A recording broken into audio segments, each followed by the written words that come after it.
ಹೇಳಿ. ಶ್ರುತಿಸ್ಮೃತಿಪುರಾಣಾನಾಂ ಆಲಯಂ ಕರುಣಾಲಯಂ ನಮಾಮಿ ಭಗವತ್ಪಾದ ಶಂಕರಂ ಲೋಕಶಂಕರಂ.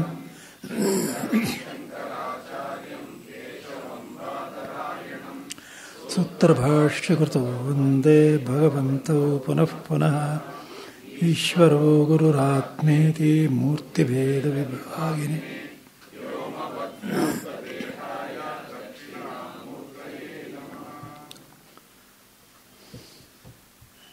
ನೀವು ತಿರುವೃತ್ಕರಣ ಹೇಗಾಗುತ್ತೆ ಅಂತೆಲ್ಲ ಕೇಳಿದ್ದಾಯಿತು ಆಯಿತಾ. ಈಗ ತಿರುವೃತ್ಕರಣದಿಂದ ಕಲ್ತ್ಕೊಳ್ಬೇಕಾದ ಪಾಠ ಏನು ಅಂತ ನೋಡಿ. ನಾವು ಕಾರ್ಯಕಾರಣ ಸಂಬಂಧವನ್ನು ನಾವು ಚರ್ಚೆ ಮಾಡ್ತೀವಿ, ಆಮೇಲೆ ಲೌಕಿಕರು ಸೈನ್ಸು ಚರ್ಚೆ ಮಾಡ್ತಾರೆ, ಇಬ್ಬರು ಮಾಡ್ತೀವಿ. ಆದರೆ ದೃಷ್ಟಿಕೋನ ಲಾಭ ಬೇರೆ ಬೇರೆ ಥರ ಪಡ್ಕೋತೀವಿ. ಅವ್ರು ಹೇಗೆ ಪಡ್ಕೋತಾರೆ ಅಂದರೆ, ಈ ಕಾರ್ಯವನ್ನು ಇಟ್ಕೊಂಡು ನಾವು ಏನು ಕೆಲಸ ಮಾಡ್ಬೋದು ಅಂತ ನೋಡ್ತಾರೆ. ನಾವು ಈ ಕಾರ್ಯಕ್ಕೆ ಕಾರಣ ಏನು ಅಂತ ಹಿಂದಕ್ಕೆ ಹೋಗಿ ಕಾರಣವನ್ನು ತಿಳ್ಕೊಳ್ತೀವಿ. ಅವರು ಕಾರ್ಯವನ್ನು ಮಂಗಿಡಿಸ್ಕೊಂಡು ಹೋಗ್ತಾರೆ, ನಾವು ಕಾರಣವನ್ನು ಮಂಗಿಡಿಸ್ಕೊಂಡು ಹೋಗ್ತೀವಿ. ನಮಗೆ ವ್ಯತ್ಯಾಸ ಗೊತ್ತಾಯ್ತಲ್ಲ. ಯಾಕೆಂದರೆ ನಮ್ಮ ಉದ್ದೇಶ ಇರೋದೇನೋ ಮೂಲ ಕಾರಣವಾಗಿರ್ತಕ್ಕಂತಹ ಬ್ರಹ್ಮವನ್ನು ಹಿಡಿಬೇಕು ಅನ್ನೋ ನಮ್ಮ ಉದ್ದೇಶ. ಅದಕ್ಕೋಸ್ಕರ ನಾವು ಕಾರಣದ ಕಡೆ ಹೋಗ್ತೀವಿ. ಇಲ್ಲಿ ಕಾರಣದ ಕಡೆ ಹೋಗುವಾಗ ಕರ್ಮಕರ್ಮವಾಗಿ ಹೋಗ್ತಾ ಇದೆ. ಕರ್ಮಕರ್ಮವಾಗಿಂದ್ರೂ ಇವಾಗ ನಾವು ತ್ರಿವೃತ್ಕೃತವಾಗಿರ್ತಕ್ಕಂತಹ ನಾನಾತ್ವವನ್ನು ನೋಡ್ತಾ ಇದ್ದೀವಿ. ಇದೆಲ್ಲ ತ್ರಿವೃತ್ಕೃತ ಭೂತಗಳು. ಇದಕ್ಕೆ ಮುಂಚೆ ಇದ್ದದ್ದು ಅತ್ರಿವೃತ್ಕೃತ ಭೂತಗಳು. ಅತ್ರಿವೃತ್ಕೃತ ಅಂದ್ರೇನು? ತ್ರಿವೃತ್ಕರಣ ಆಗೋಕ್ಕೆ ಮುಂಚೆ ಇತ್ತಲ್ಲ ಪಂಚಭೂತಗಳು, ಅದು. ಹಾಗೇನೆ ಪಂಚಭೂತಗಳು ಪಂಚೀಕೃತ ಭೂತಗಳು. ಅದಕ್ಕೆ ಮುಂಚೆ ಇದ್ದದ್ದು ತನ್ಮಾತ್ರೆಗಳು, ಅಪಂಚೀಕೃತಗಳು. ಪಂಚೀಕರಣ ಆಗೋಕ್ಕೆ ಮುಂಚೆ ಇದ್ದದ್ದು. ಇವಾಗ ನಾವು ಅತ್ರಿವೃತ್ಕೃತ ಭೂತಗಳನ್ನ ಹುಡ್ಕೊಂಡು ಹೊರಟಿವಿ, ಹಿಂದಿನ ಕಾರಣವನ್ನು. ಗೊತ್ತಾಯ್ತಾ? ಏನು ಗೊತ್ತಾಗುತ್ತೆ ಅಂದರೆ, ನೂರಾರು ಅಗ್ನಿಗಳು, ನೂರಾರು ಜಲಗಳು, ನೂರಾರು ಪೃಥ್ವಿಗಳು ಕಾಣಿಸ್ತಾ ಇದ್ದರೂ ಕೂಡ ನಿಜವಾಗಲೂ ಇರೋದು ಕೇವಲ ಮೂರೇ ಭೂತಗಳು ಅಂತ ತಿಳ್ಕೊಂಡ್ವಿ. ಏನು? ಅಗ್ನಿ, ಜಲ, ಪೃಥ್ವಿ, ತೇಜಸ್ಸು, ಜಲ, ಪೃಥ್ವಿ ಅಂತ ತಿಳ್ಕೊಂಡ್ವಿ. ಅದೇ ಇಲ್ಲ, ಅಲ್ಲಿಗೆ ನಾನಾತ್ನ ಮೂರು ಕಿಳಿದ್ಬಿಡ್ತು. ಇಲ್ಲೆಲ್ಲ ಸಣ್ಣ ಪ್ರಶ್ನೆ ಬಂದಿತ್ತು, ಏನು ನಾವು ಇನ್ನೆರಡು ಭೂತವನ್ನು ಬಿಟ್ಟೇ ಬಿಟ್ವಲ್ಲ. ಭೂತವನ್ನು ಬಿಟ್ಟಿಲ್ಲ. ಯಾತಕ್ಕೆಂದರೆ ಕಾರಣದಲ್ಲಿ ಆಕಾಶವಾಯು ಸೇರಿಕೊಂಡೇ ಇದೆ, ತೇಜಸ್ಸಿನಲ್ಲಿ ಆಕಾಶವಾಯು ಸೇರಿದೆ, ಎಲ್ಲದರೂ ಸೇರಿದೆ. ಆಮೇಲೆ ಆದ್ದರಿಂದ ನಾವು ಭೂತಗಳನ್ನು ಬಿಟ್ಟಿಲ್ಲ. ಗೊತ್ತಾಯ್ತಾ? ಆದರೆ ಇನ್ನು ಮುಂದೆ ಒಂದು ಪ್ರಶ್ನೆ ಬರುತ್ತೆ, ಇದೇನಿದು ಬರೀ ಅಗ್ನಿ ದೃಷ್ಟಾಂತವನ್ನು ಕೊಟ್ಬಿಟ್ರು, ಜಲಕ್ಕೆ ಪೃಥ್ವಿ ಕೊಡಲೇ ಇಲ್ವಲ್ಲ ಅಂತಂದರೆ, ಇದನ್ನು ತಿಳ್ಕೊಳ್ಳೋದು ಸುಲಭ, ಕಣ್ಣಿಗೆ ಕಾಣುತ್ತೆ. ಅದನ್ನು ಕಣ್ಣಿಗೆ ಕಾಣೋದು, ಅದನ್ನು ತಿಳ್ಕೊಳ್ಳೋದು ಕಷ್ಟ. ಗೊತ್ತಾಯ್ತಲ್ಲ? ಇವಾಗ ಅನೇಕ ಜಲಗಳಿದೆ ಅಂತ ಇಟ್ಕೊಳ್ಳಿ. ಅನೇಕ ಜಲಗಳು ಅದ್ರ ಹಿಂದೆ ಇರೋದೂ ಜಲವೇ, ನಾವು ವ್ಯತ್ಯಾಸ ನೋಡೋಕ್ಕಾಗೋದಿಲ್ಲ. ಗೊತ್ತಾನೆ? ಅದಕ್ಕೋಸ್ಕರ ಅದಾದಮೇಲೆ ನೋಡಿ,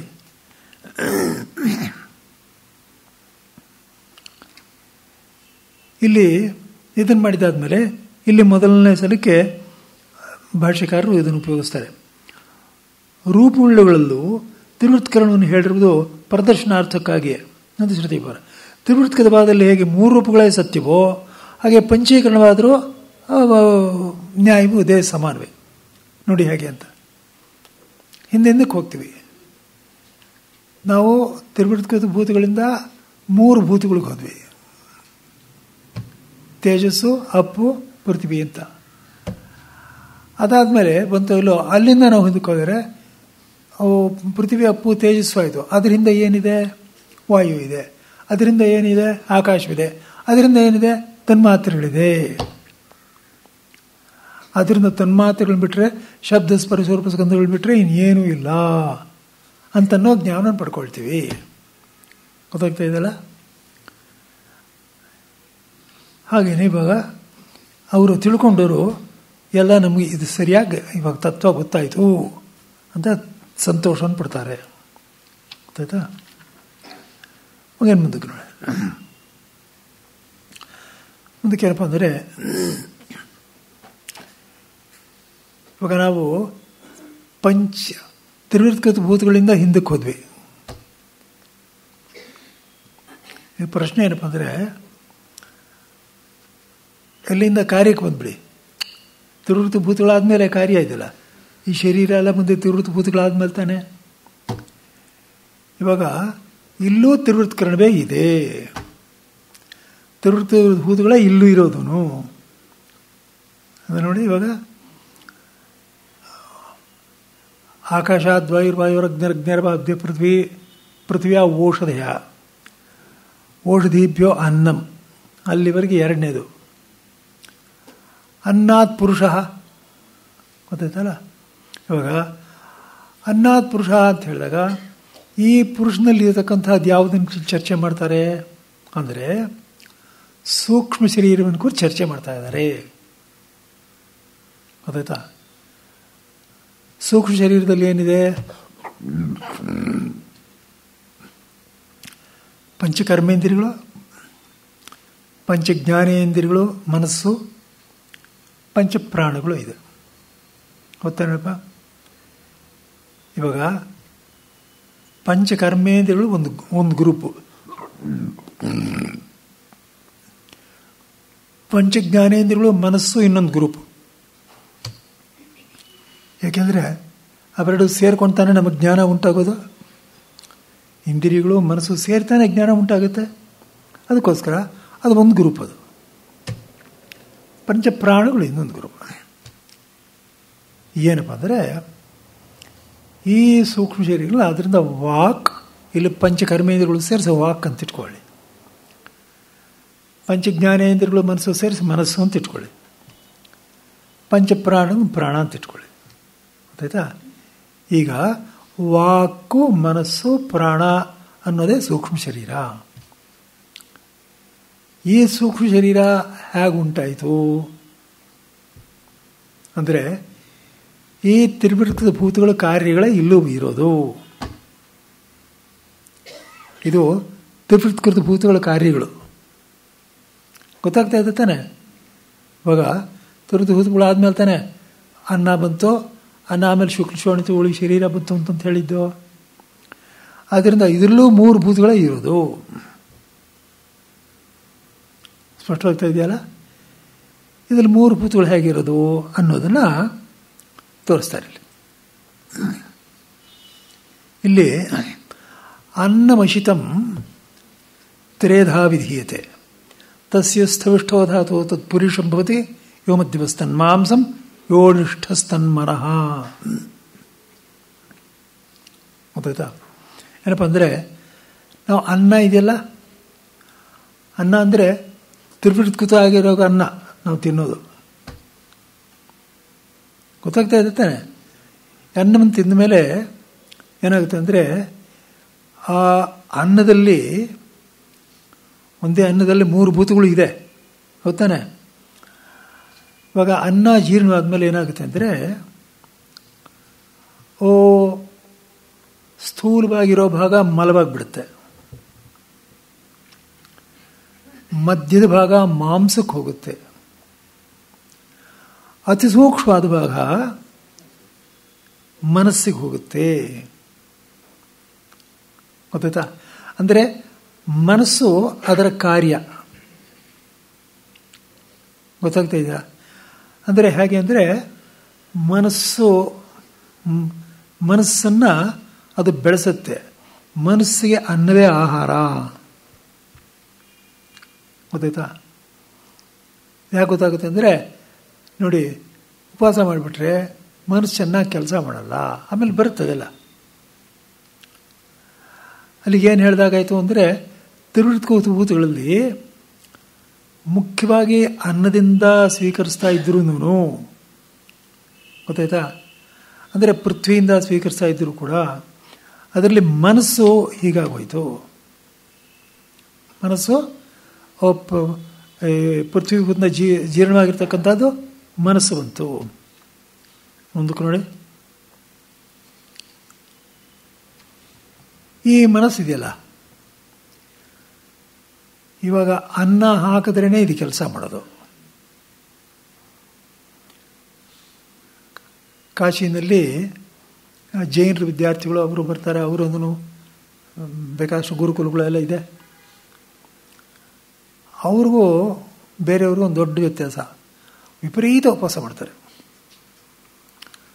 ಉಪವಾಸ ಮಾಡೋದ್ರಿಂದ ಯಾರಿಗೂ ಏನೂ ಜ್ಞಾಪಕ ಇರೋದಿಲ್ಲ, ಗೊತ್ತಾಯ್ತಾ. ಅವರು ಉಪವಾಸವನ್ನು ದೊಡ್ಡ ತಪಸ್ಸಾಗಿ ಇಟ್ಕೊಂಡಿದ್ದಾರೆ,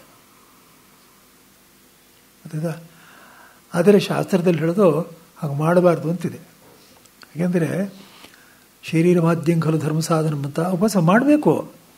ಉಪವಾಸ ಅನ್ನೋದು ಒಂದು ವ್ರತವೇ. ಅದಕ್ಕೆ ಕೃಚ್ಛರ ಚಾಂದ್ರೇಣ ಅದು ಇದು ಅಂತೆಲ್ಲ ಹೇಳ್ತಾರೆ. ಅಷ್ಟರ ಮಟ್ಟಿಗಿದೆ, ಸತ್ತೋಗೋದಿಲ್ಲ. ಇಲ್ಲಿ ಕೆಲವು ಸತ್ತೇ ಹೋಗ್ತಾರೆ, ಅಲ್ಲಿವರೆಗೆ ಮಾಡಿಬಿಡ್ತಾರೆ, ಗೊತ್ತಾಯ್ತಾ.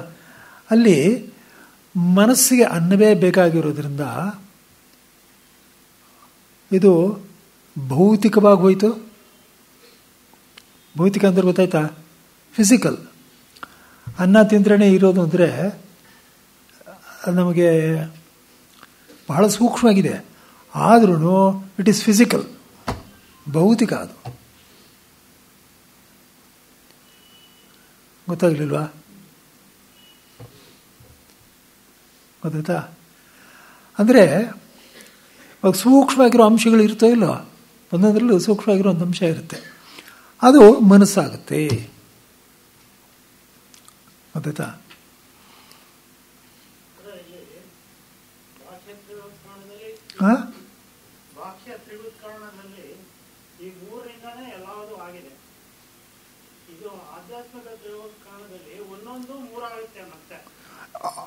ಅದೇ ಒಂದು ಸ್ವಲ್ಪ ಹೇಳ್ತೀನಿ, ಒಂದು ನಿಮಿಷ. ಗೊತ್ತಾಯ್ತು.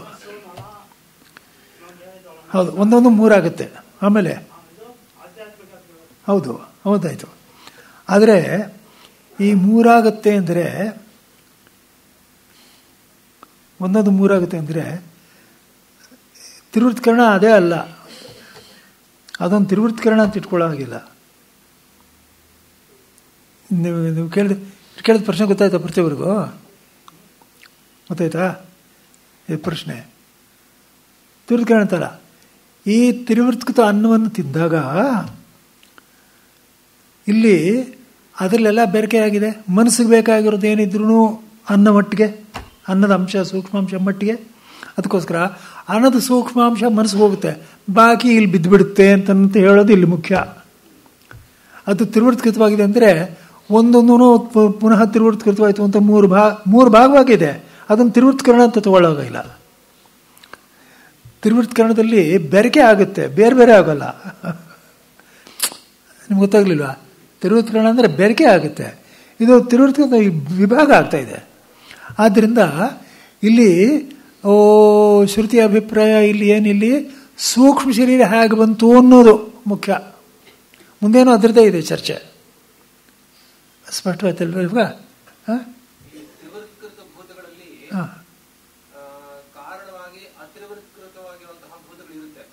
ಅದೇ ಹೌದು. ನೋಡಿ ಬಹಳ ಮುಖ್ಯವಾದ ಪಾಯಿಂಟು. ಇವಾಗ ನಾವು ತಿರುವೃತ್ಕೃತ ಭೂತಗಳಲ್ಲಿ 3 ಭೂತಗಳು ಇದೆ, ಗೊತ್ತಾಯ್ತಾನೆ. ಇಲ್ಲಿ ಅನ್ನದಲ್ಲಿ ತಗೊಂಡ್ರೆ ಮನಸ್ಸಿಗೆ ಹೋಗ್ತಕ್ಕಂಥದ್ದು ಏನು ಅಂದರೆ ಇಲ್ಲೂ 3 ಭೂತಗಳಿದೆ. ಯಾವುದರಲ್ಲಿ? ಈ ಅನ್ನದಲ್ಲಿ ಕೂಡ 3 ಭೂತಗಳಿದೆ.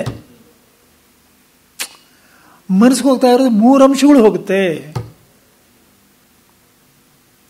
ನಿಮ್ಗೆ ಗೊತ್ತಾಗ್ತಾ ಇದೆಯಾ ಹೇಳಿದ್ದು?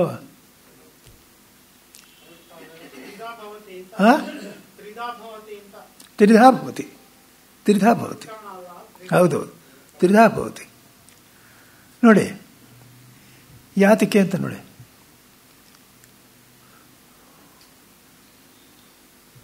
ನಾನು ಸ್ವಲ್ಪ ಬೇರೆ ಬೇರೆ ವಿಷಯ ಹೇಳಿದ್ರೆ ನೀವು ನೆನಪಿಟ್ಕೊಂಡಿರ್ಬೇಕಷ್ಟೇ. ಯಾಕಂದರೆ ನೀವು ಹೋಗಿ ಯಾರು ಅಧ್ಯಯನ ಮಾಡ್ತಾ ಇದ್ದೀರೋ ಪುನಃ ನಂಗೆ ಗೊತ್ತಿಲ್ಲ, ಸುಮ್ಮನೆ ಕೇಳಿ ಹೋಗ್ತಾ ಇರ್ಬೋದು. ಹಾಗೆ ಮಾಡಿದ್ರೆ ಜ್ಞಾಪಕ ಇರೋದಿಲ್ಲ. ಗೊತ್ತಾಯ್ತಾ? ಇಲ್ಲಿ ಏನಪ್ಪ ಅಂದರೆ, ಇವಾಗ ನಾವು ಮನಸ್ಸನ್ನು ವಿಷಯಗಳನ್ನ ಅರ್ಥ ಮಾಡ್ಕೋತೀವಲ್ಲ. ಇವಾಗ ಮೂಗು ಬರೀ ಗಂಧವನ್ನು ಅರ್ಥ ಮಾಡ್ಕೊಳ್ಳುತ್ತೆ, ಅಂದರೆ ಪೃಥ್ವಿ ಧರ್ಮ. ಹಾಗೆಯೇ ನಾಲಿಗೆ ಬರೀ ರಸಧರ್ಮ, ಅಂದರೆ ಜಲತತ್ವ. ಹಾಗೇನೆ ಬರೀ ತೇಜೋತತ್ವ, ಬರೀ ವಾಯುತತ್ವ, ಸ್ಪರ್ಶ, ಬರೀ ಶಬ್ದ ಹಿಡಿತಾ ಇದೆ. ಗೊತ್ತಾ? ಅಲ್ಲಿ ಮನಸ್ಸು ಎಲ್ಲವನ್ನೂ ಗ್ರಹಿಸಬೇಕು. ಗೊತ್ತಾನೆ? ಆದ್ದರಿಂದ ಎಲ್ಲ ಭೂತಗಳು ಎಲ್ಲಿದ್ದಲ್ಲಿ ಇರಬೇಕು, ಎಲ್ಲ ಭೂತತ್ವಗಳು ಅಲ್ಲಿ ಇರಬೇಕು. ಅದೇ ಇಲ್ಲಿರೋದು. ಇವಾಗ ತಿರುವರ್ತಕತೆ ಬಂದಿರೋದು ನಿಜ, ಆದರೆ ಅವುಗಳಲ್ಲಿ ಆಕಾಶ ವಾಯು ಕೂಡ ಸೇರಿಕೊಂಡಿದೆ. ಆದ್ದರಿಂದ ಅದೂ ಸೇರುತ್ತೆ. ಹಾಗೆ ನೋಡೋಕ್ಕಾದ್ರೆ ಪಂಚಭೂತಗಳೂ ಇರುತ್ತೆ, ಪಂಚಭೂತಗಳ ಧರ್ಮಗಳೂ ಇರುತ್ತೆ. ಆದ್ದರಿಂದಲೇ ಶಬ್ದ ಸ್ಪರ್ಶ ರೂಪ ಸ್ಕಂದಗಳು ಎಲ್ಲವನ್ನೂ ತಿಳ್ಕೊಳ್ಳೋದಕ್ಕಾಗುತ್ತೆ. ಗೊತ್ತಾಗ್ತಾ ಇದೆಯಾ?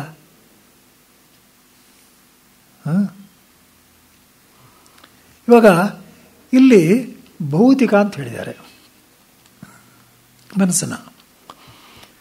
ಸೂತ್ರ ಭಾಷೆಯಲ್ಲಿ ಒಂದು ಪ್ರಶ್ನೆ ಬರುತ್ತೆ, ಮನಸ್ಸು ಭೌತಿಕವೋ ಅಭೌತಿಕವೋ ಅನ್ನೋ ಪ್ರಶ್ನೆ ಬರುತ್ತೆ.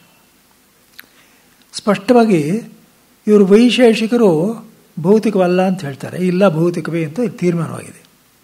ಆದರೆ ಅಲ್ಲಿ ಅಭೌತಿಕವೋ ಭೌತಿಕವೋ ಅಭೌತಿಕ ಅಂತ ಇಟ್ಕೊಂಡ್ರೆ ಏನಾಗುತ್ತೆ ಅಂತೀಗೆಲ್ಲ ಚರ್ಚೆ ಮಾಡಿದ್ದಾರೆ.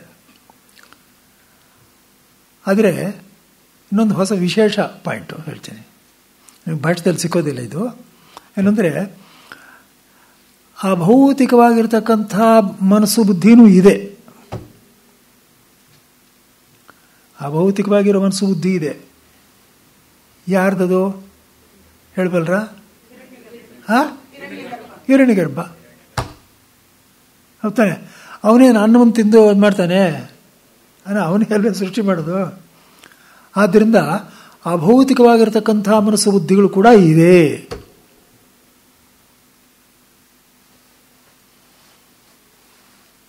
ಗೊತ್ತಾಯ್ತಾ? ಆದ್ದರಿಂದ ಇಲ್ಲಿ ಹಾಗೆಯೇ ಅಲ್ಲಿಗೆ ಏನಾಯಿತು, ಮನಸ್ಸನ್ನು ಬಲಪಡಿಸೋದು, ಮನಸ್ಸಿಗೆ ಆಹಾರವಾಗಿರ್ತಕ್ಕಂಥದ್ದು. ಗೊತ್ತಾಯ್ತಾ? ಯಾವುದು ಅಂತಂದರೆ ಈ ತ್ರಿವೃತ್ಕೃತವಾಗಿರ್ತಕ್ಕಂಥ ಪೃಥ್ವೀಭೂತ. ಸ್ಪಷ್ಟವಾಯ್ತಾ ಇಲ್ವಾ? ಅಂದರೆ ಪೃಥ್ವಿಯ ಸೂಕ್ಷ್ಮಾಂಶ ಮನಸ್ಸಿಗೆ ಹೋಗಿದೆ. ಹಾಗೇನೆ ಆಪಃ ಪೀತಾಸ್ತ್ರಿಧಾ ವಿಧೀಯಂತೆ ತಾಸಾಮ್ಯಸ್ಥವಿಷ್ಠೋಧಾತು ತನ್ಮೂತ್ರಂ ಭವತಿ ಯೋ ಮಧ್ಯಮಸ್ಥಲ್ಲೋಹಿತಂ ಯೋ ಇಷ್ಟಸ್ಸ ಪ್ರಾಣ. ನಾವು ಅನೇಕ ರಸಗಳನ್ನು ಕುಡಿತೀವಿ, ಅದೆಲ್ಲ ತ್ರಿವೃತ್ಕೃತವಾಗಿರ್ತಕ್ಕಂಥ ಜಲಗಳು ತಾನೆ. ಆ ಜಲಗಳನ್ನು ಕುಡಿದಾಗ ಏನಾಗ್ತಾ ಇದೆ ಅಂದರೆ, ನಾವು ತಿಂದ ಮೇಲೆ ಆಗೋದು ಸ್ಪಷ್ಟವಾಗಿದೆ. ಭಾಷ್ಯಕಾರರು ಪುರುಷನು ಅದನ್ನು ಉಪಯೋಗಿಸಿದ ಮೇಲೆ, ಈ ತ್ರಿವೃತ್ಕಭೂತಗಳನ್ನು ಉಪಯೋಗಿಸಿದ ಮೇಲೆ ಏನೇನಾಗುತ್ತೆ ಅಂತಿದೆ.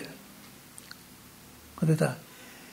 ಏನಾಗುತ್ತೆ ಈ ಕುಡಿದಿರ್ತಕ್ಕಂಥ ರಸಗಳು ಅಂದರೆ, ಸ್ಥವಿಷ್ಠೋದಾವುದು ತನ್ನ ಮೂತ್ರಂ ಭವತಿ, ಮೂತ್ರವಾಗಿ ಹೋಗುತ್ತೆ. ಮಧ್ಯಮವಾಗಿರೋದು ಲೋಹಿತ, ರಕ್ತಕ್ಕೆ ಹೋಗುತ್ತೆ. ಯೋನಿಷ್ಠ ಸ ಪ್ರಾಣ, ಯಾವುದು ಅತ್ಯಂತ ಸೂಕ್ಷ್ಮವಾಗಿದೆಯೋ ಅದು ಪ್ರಾಣಕ್ಕೆ ಹೋಗುತ್ತೆ. ಗೊತ್ತಾಯ್ತಾ? ಅದರಿಂದ ಮನಸ್ಸನ್ನು ಅನ್ನಮಯ ಅಂತಾರೆ, ಅಂದರೆ ಅನ್ನದ ವಿಕಾರ ಅಂತಾರೆ. ಆಮೇಲೆ ಪ್ರಾಣವನ್ನು ಅಪ್ಪಿನ ವಿಕಾರ ಅಂತಾರೆ. ಗೊತ್ತಲ್ಲ? ಹಾಗೇನೆ ತೇಜೋಹಿತಂ ತ್ರೇಧಾ ವಿಧೀಯತೆ ತಸ್ಯ ಸ್ಥೌಷ್ಠೋಧಾತು ತದಸ್ತಿ ಭವತಿ ಯೋ ಮಧ್ಯಮ ಸಮಜ್ಜ ಯೋ ಇಷ್ಟ ಸವಾಕ್. ಏನಪ್ಪ ಅಂದರೆ ತಿಂದಿರ್ತಕ್ಕಂಥ ತೇಜಸ್ಸು ಅಂದರೆ ಎಣ್ಣೆ ಜಿಡ್ಡು ಇದೆಲ್ಲ. ನಮ್ಮ ಆಹಾರದಲ್ಲಿ ಏನಿದೆ ಅಂದರೆ ಇವಾಗ ಬೀಜಗಳು ಬರ್ತಲ್ಲ, ಎರಡನೇ ತಿರುತ್ಕನ್ನದ ಬೀಜಗಳು ಅದೆಲ್ಲ ಬರ್ತಲ್ಲ, ಅದನ್ನು ತಗೊಂಡ್ರೆ ಅದರಲ್ಲಿ ಏನೇನಿದೆ ಅಂದರೆ 3 ಅಂಶಗಳು ಇದೆ. ಎಣ್ಣೆಗಳಿದೆ, ಜಿಡ್ಡು, ರಸಗಳಿದೆ, ಆಮೇಲೆ ಗಟ್ಟಿಯಾಗಿರ್ತಕ್ಕಂಥ ಅನ್ನದ ಭಾಗಗಳು ಅದಿದೆ. ಈ ಗಟ್ಟಿಯಾದ ಭಾಗ ಇರೋದನ್ನು ಪೃಥ್ವಿ, ಮಧ್ಯದ್ದೆಲ್ಲ ಅಂದ್ರೂ ರಸ, ಆಮೇಲೆ ಈ ತೈಲಗಳೆಲ್ಲನೂ ಅಗ್ನಿ ತತ್ವ. ಅಗ್ನಿತತ್ವ ಪ್ರಧಾನ. ಎಲ್ಲ ತೈಲಗಳದ್ದು ಅಗ್ನಿತತ್ವ ಪ್ರಧಾನ. ಗಡಿಗೆ ಜಿಟ್ರೆ ಉರಿಯುತ್ತೋ ಇಲ್ಲೋ, ಹೌದಾನೆ? ಎಲ್ಲ ರಸಗಳದ್ದು ಜಲವೇ ಪ್ರಧಾನ, ಎಲ್ಲ ಅನ್ನಗಳದ್ದು ಪೃಥ್ವಿ ಪ್ರಧಾನ. ಗೊತ್ತಾ? ಪಂಚೀಕರಣದಲ್ಲಿ ಈ ಗುಣಗಳು ಸತ್ವಗುಣದಿಂದ ಮನಸ್ಸು, ಬುದ್ಧಿ ಮತ್ತು ಪಂಚೇಂದ್ರಿಯ ಜ್ಞಾನೇಂದ್ರಿಯಗಳಾಗ್ತವೆ, ಕರ್ಮೇಂದ್ರಿಯಗಳಿಂದ ರಜೋಗುಣದಿಂದ ಕರ್ಮೇಂದ್ರಿಯಗಳಾಗ್ತವೆ ಅಂತ ಬರ್ತದೆ. ಸರಿ ಇಲ್ಲ, ಪಾತ್ರ ಏನಿಲ್ಲ, ಸರಿ ಇಲ್ಲ. ಅದು ಹೇಳ್ತೀನಿ ಕೇಳಿ. ಇದು ಈ ಗುಣಗಳು ಅನ್ನೋದು ಸತ್ವರಜಸ್ತಮೋ ಗುಣಗಳು ಅನ್ನೋದು ಪ್ರಕೃತಿಯಲ್ಲಿವೆ. 3 ಗುಣಗಳು ಇದೆ, ಪ್ರಕೃತಿಯಲ್ಲೇ ಇದೆ. ಆದರೆ ಸತ್ವರಜಸ್ತಮೋ ಗುಣಗಳು ಅನ್ನೋದು ಪ್ರಕಟವಾಗುವುದು ಮನುಷ್ಯರದನ್ನು ತಿಂದ ಮೇಲೆ. ಅಲ್ಲಿವರೆಗೆ ನಾನು ಪ್ರಕಟವಾಗಿರೋಲ್ಲ, ಗೊತ್ತಾಯ್ತಾ? ಅದರಿಂದ ಸತ್ವಗುಣವನ್ನು ಇಟ್ಕೊಂಡು ಅಯ್ಯೋ ಇನ್ನೂ ಹಿಂದಕ್ಕೆ ಹೋಗ್ಬಿಟ್ಟು ಸತ್ವಗುಣದಿಂದ ಆಕಾಶ ಬರುತ್ತೆ, ಅದರಿಂದ ಆಕಾಶ ಬರುತ್ತೆ ಅಂತೆಲ್ಲ ಹೇಳ್ತಾರೆ. ಸ್ವಲ್ಪವೂ ಆಧಾರವಿಲ್ಲ ಅದಕ್ಕೆ, ಎಲ್ಲೂ ಬರೋಲ್ಲ ಆ ಮಾತುಗಳು. ಸುಮ್ಮನೆ ಏನೇನೋ ಕಲ್ಪನೆ ಮಾಡಿಬಿಡ್ತಾರೆ ಅಷ್ಟೆ, ಗೊತ್ತಾಯ್ತಾ? ಇವಾಗ ಇಲ್ಲಿ ಏನು ಅಂದರೆ ಇವಾಗ ನಾವು ಆಹಾರವನ್ನು ತಿಂದ ಮೇಲೆ ಈ ಗುಣಗಳು ಗೊತ್ತಾಗುತ್ತೆ. ಅಂದರೆ ಗುಣಗಳೇನು, ಪುರುಷನ ಮೇಲೆ ಪ್ರಭಾವ ಬೀರತಕ್ಕಂಥದ್ದಿದೆ ಅನ್ನೋದನ್ನ ಇಟ್ಕೊಂಡು ಸತ್ವರಜಸ್ತಮ ಗುಣಗಳು ಅಂತಿದೆ. ಸತ್ವರಜಸ್ತಮಗಳು ಇರುತ್ತೆ, ಅಲ್ಲಿ ಇರಲ್ಲ ಅಂತಲ್ಲ, ಇದ್ರೂ ಅದು ಪ್ರಕಟವಾಗೋದು ಏನಿದ್ರು ಇವಾಗಲೇ. ಅದರಿಂದ ಇವಾಗ ಪೃಥ್ವಿಭೂತ ತಮೋ ಗುಣದಿಂದ ಬಂದಿದೆ ಅಂತಂತ ಯಾರಾದರೂ ಹೇಳಿದ್ರೆ ಅದಕ್ಕೆ ಯಾವ ಆಧಾರವೂ ಇಲ್ಲ, ಎಲ್ಲೂ ನೋಡಿಲ್ಲ. ನಮ್ಮ ಪಾಯಿಂಟ್ ಹೇಳಿದ ಬಸ್ ಗೊತ್ತಾಯ್ತಾ? ಹೇಳ್ತಾರಪ್ಪ, ಎಲ್ಲಿ ಸುಮ್ಮನೆ ಏನೋ ಹೇಳ್ತಾರೆ ಅಷ್ಟೇ. ಏನೋ ಗಟ್ಟಿಯಾಗಿ ಇಲ್ಲಿ ಕೂತ್ಕೊಂಡಿದೆ ಅದಕ್ಕೋಸ್ಕರ ತಮೋ ಗುಣ, ಅದು ಭಾಳ ಸೂಕ್ಷ್ಮವಾಗಿದೆ ಅದಕ್ಕೋಸ್ಕರ ಸತ್ವ ಗುಣ ಅಂತ ಏನೋ ಒಂದು ಕಲ್ಪನೆ ಮಾಡಿಬಿಟ್ಟಿದ್ದಾರೆ ಅಷ್ಟೇ. ಯಾವ ಆಧಾರವೂ ಇಲ್ಲ ಅದಕ್ಕೆ, ಗೊತ್ತಾಯ್ತಾ? ಆದರೆ ಇಲ್ಲಿ ಇವಾಗ ಇದು ರಜೋಗುಣ, ಸತ್ವಗುಣ, ಅದು ಹಾಲು, ಅದು ಅಂತ ಎಲ್ಲ ಮಾತಾಡ್ತಾರಲ್ಲ. ಯಾಕೆಂದರೆ ಆಯಾ ಗುಣಗಳು ಉತ್ಪತ್ತಿ ಮಾಡುತ್ತೆ. ಸತ್ವರಜಸ್ತಮ ಗುಣಗಳು ಇದೆಲ್ಲ ನಿಮಗೆ ಗೊತ್ತಿದೆ. ಸತ್ವಗುಣದ ಲಕ್ಷಣ ಏನು, ರಜೋಗುಣದ ಲಕ್ಷಣ ಏನು, ತಮೋಗುಣದ ಲಕ್ಷಣ ಏನು ಅಂತ ಹೇಳಿದೆ. ಹೌದು, ಗುಣತಿರುಭಾಗಿ ಯೋಗದಲ್ಲಿ, ಹೌದಾನೆ? ಅದರ ಆಧಾರದ ಮೇಲೆ ನಾವು ಈ ಆಹಾರ ಸಾತ್ವಿಕ ಆಹಾರ, ಅದನ್ನು ರಾಜಸ ಆಹಾರ ಅಂತ ಎಲ್ಲ ಹೇಳ್ಬೋದೇ ವಿನ ಅದಕ್ಕೆ ಮುಂಚೆ ಇರ್ತಕ್ಕಂಥ ಪೃಥ್ವಿನ, ಜಲನ, ಅಗ್ನಿ ಸಾತ್ವಿಕ ರಾಜಸಿಕ ಅಂದ್ರೆ ಅರ್ಥ ಇಲ್ಲ. ಕ್ಲಿಯರ್ ಆಯ್ತಾ? ಯಾವುದು? ಹೌದು ಹೌದು ಹೌದು ಹೌದು. ಅದೆಲ್ಲ ಸರಿ ಹೋಗೋದಿಲ್ಲ, ಗೊತ್ತಾಯ್ತಾ? ಸತ್ವರಜಸ್ತಮ ಗುಣಗಳಂದ್ರೆ ಮನಸ್ಸಿಗೆ ಸಂಬಂಧಪಟ್ಟಿದ್ದು. ಇಲ್ಲಿ ಪ್ರತಿಕ್ರಿಯೆ ಏನಾಗುತ್ತೆ ಅಂತ ನೋಡ್ಕೊಂಡು ಹೇಳೋದು, ಆಯ್ತಾ? ಒಂದಕ್ಕೆ ನೋಡಿ. ಹಾಗೆಯೇ ಈ ತೇಜಸ್ಸನ್ನು ಅಂದರೆ ಈ ಎಣ್ಣೆಗಳನ್ನು ತಿಂದವರು, ಎಣ್ಣೆಗಳನ್ನು ತಿಂದ ಮೇಲೆ ಏನಾಗುತ್ತೆ, ಜೀರ್ಣವಾಗುತ್ತೆ. ಜೀರ್ಣವಾದ ಮೇಲೆ ಏನಾಗುತ್ತೆ, 3 ಬಗೆಯಾಗಿ. ಮೊದಲನೇದು ಅಸ್ಥಿಗೆ ಹೋಗುತ್ತೆ, ಅಂದರೆ ಸ್ಥೂಲವಾಗಿರೋ ಭಾಗ ಅಸ್ಥಿ, ಮೂಳೆಗೆ ಹೋಗುತ್ತೆ. ಮಧ್ಯದ ಭಾಗ ಮಜ್ಜೆಗೆ ಹೋಗುತ್ತೆ. ಮಜ್ಜೆ ಅಂದರೆ ಮೂಳೆಗಳ ಮಧ್ಯೆ ಒಂದು ರಂಧ್ರ ಇದೆ, ಅದರಲ್ಲಿ ರಸ ಹೋಗುತ್ತೆ, ಮಜ್ಜೆಗೆ ಹೋಗುತ್ತೆ. ಮತ್ತು ಅತ್ಯಂತ ಸೂಕ್ಷ್ಮವಾಗಿರೋ ಭಾಗ ಕರ್ಮೇಂದ್ರಿಯಗಳಿಗೆ ಹೋಗುತ್ತೆ, ಗೊತ್ತಾಯ್ತಾ? ನಿಮಗೆ ನೋಡಿ, ಇದೊಂದು ಪಾಯಿಂಟು. ಇವಾಗಲೂ ವೆಸ್ಟರ್ನ್ ಸಿಸ್ಟಮ್ನಲ್ಲಿ ಇದು ಗೊತ್ತಾಗಿರೋದು 50 ವರ್ಷಗಳ ಹಿಂದೆ, 50-60 ವರ್ಷಗಳ ಹಿಂದೆ. ಯಾವುದು? ಹೀಗೆ ತಿಂದಿರ್ತಕ್ಕಂಥ ಜಿಡ್ಡು ಸ್ಥೂಲ ಭಾಗ ಮೂಳೆಗೆ ಹೋಗುತ್ತೆ, ಮಧ್ಯದ ಭಾಗ ಮಜ್ಜೆಗೆ ಹೋಗುತ್ತೆ, ಭಾಳ ಸೂಕ್ಷ್ಮವಾಗಿರೋ ಭಾಗ ವಾಕ್ಗೆ ಹೋಗುತ್ತೆ ಅನ್ನೋದು 50-60 ವರ್ಷಗಳ ಕೆಳಗೆ ಗೊತ್ತಾಗಿದೆ. ಅದಕ್ಕೆ ಮುಂಚೆ ಗೊತ್ತಿರಲಿಲ್ಲ ಅವರಿಗೆ, ಗೊತ್ತಾಯ್ತಾ? ಆದರೆ ನನಗೆ ಇನ್ನೂ ಅವರಿಗೆ ಬಾಕಿ ಎರಡೂ ಗೊತ್ತಾಗಿದೆಯೋ ಇಲ್ವೋ ನನಗೆ ಡೌಟ್ ಇದೆ. ಮುಕ್ಕಾಲು ಪಾಲು ಗೊತ್ತಿಲ್ಲ ಇನ್ನೂ. ಅರ್ಥ ಆಗ್ತಾ ಇದೆಯಾ? ಪ್ರಾಯಶಃ ಪ್ರಾಣದ್ದಾದರೂ ಗೊತ್ತಿರ್ಬೋದು. ಮನಸ್ಸಿಗೆ ಅನ್ನ ಅನ್ನೋದನ್ನು ಸರಿಯಾಗಿ ಸ್ಟಡಿ ಮಾಡ್ದಂಗೆ ಕಾಣಿಸ್ತಿಲ್ಲ. ಆದರೆ ತುಂಬ ದೊಡ್ಡ ಸೈಂಟಿಸ್ಟು ಅನ್ನೋದು ಮನಸ್ಸಿನ ಆಹಾರ ಅನ್ನ ಅಂತ ಹೇಳಿದ್ದಾರೆ, ಗೊತ್ತಾಯ್ತಾ? ನಾ ಯಾಕೆ ಹೇಳ್ತೀನಿ ಇದನ್ನೆಲ್ಲ ನೀವು ತಿಳ್ಕೊಳ್ಬೇಕು ಅಂದರೆ, ಶಾಸ್ತ್ರದಲ್ಲಿ ಏನೋ ಹೊಡಿತಾರೆ ಅಂತ ತಿಳ್ಕೊಬೇಡಿ. ತುಂಬ ಪರಮಗಂಭೀರವಾಗಿದೆ. ನಿಜವಾಗಲೂ ಇಷ್ಟಾಳಕ್ಕೆ ಆಲೋಪತಿ ಸಿಸ್ಟಮ್ನಲ್ಲಿ ಹೋಗಿಲ್ಲ, ಅವ್ರಿಗೆ ಗೊತ್ತಿಲ್ಲ ಇದೊಂದು. ಅದರಿಂದ ನೀವು ಇದನ್ನೆಲ್ಲ ಗಮನದಲ್ಲಿಟ್ಕೊಂಡು ಶಾಸ್ತ್ರ ಅಧ್ಯಯನ ಮಾಡಬೇಕು, ಗೊತ್ತಾಯ್ತಾ?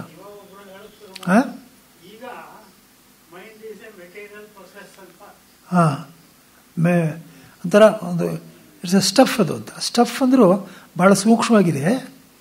ಅದು ಇವಾಗ ಸದ್ಯಕ್ಕೆ ಬೇಡ, ಅದು ಏನಾದರೂ ಆಗಲಿ, ಗೊತ್ತಾಯ್ತಾ? ಅದಕ್ಕೋಸ್ಕರ ಏನು ಹೇಳ್ತೀನಿ ಮುಂದಕ್ಕೆ ಹೇಳ್ತೀನಿ ನೋಡಿ. ಅನ್ನಮಯಂ ಹಿಮನ ಸೌಮ್ಯ ಆಪೋಮಯ ಪ್ರಾಣ ತೇಜೋಮಯಿ ವಾಕ್ ಇತಿ ಭೂಯೇವ ಮಾ ಭಗವಾನ್ ವಿಜ್ಞಾಪಯತ್ಯುತಿ ತದಾ ಸೌಮ್ಯತಿ ಹೋವಾಚ.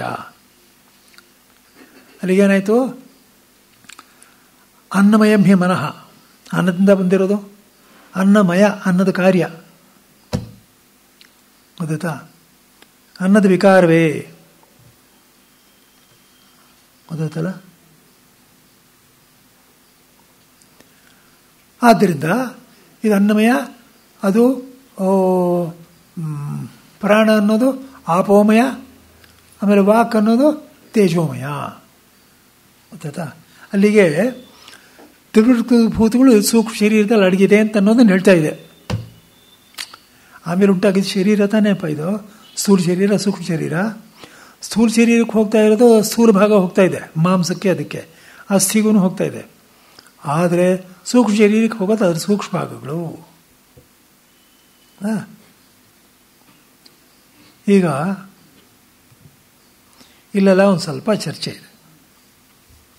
ಏನಪ್ಪ ಚರ್ಚೆ ಅಂದರೆ, ನೀವು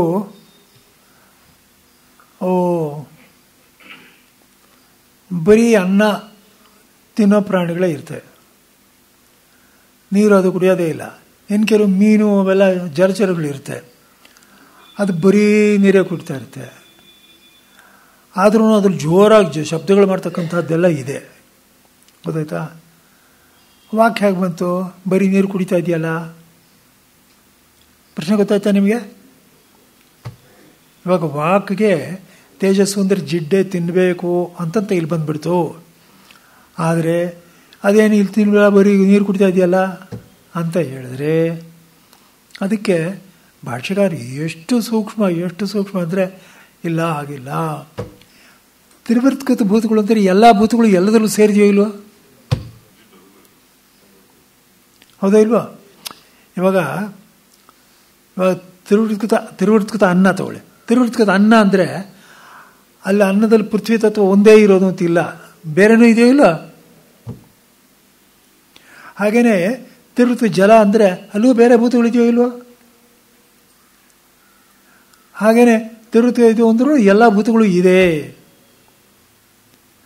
ಅಂದರೆ ಸೂಕ್ಷ್ಮವಾಗಿರ್ತಕ್ಕಂಥ ಇದನ್ನು ಸೂಕ್ಷ್ಮತರವಾಗಿರ್ತಕ್ಕಂಥ ಅದನ್ನು ಕೂಡ ಹೀರಿಕೊಳ್ಳೋ ಯೋಗ್ಯತೆ ಇದೆ ಅದಕ್ಕೆ. ಆದ್ದರಿಂದ ಆಗಬಹುದು. ಪಾಯಿಂಟ್ ಗೊತ್ತಾಯ್ತು ಎಲ್ರಿಗೂ?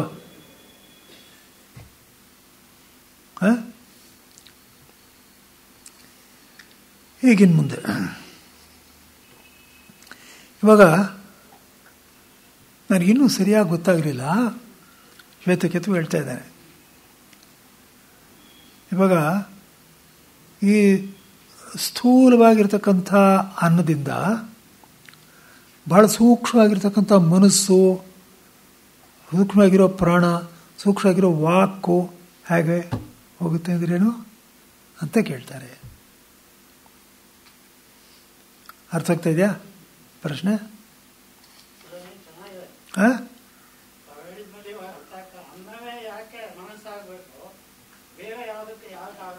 ಬೇರೆ ಅದೇ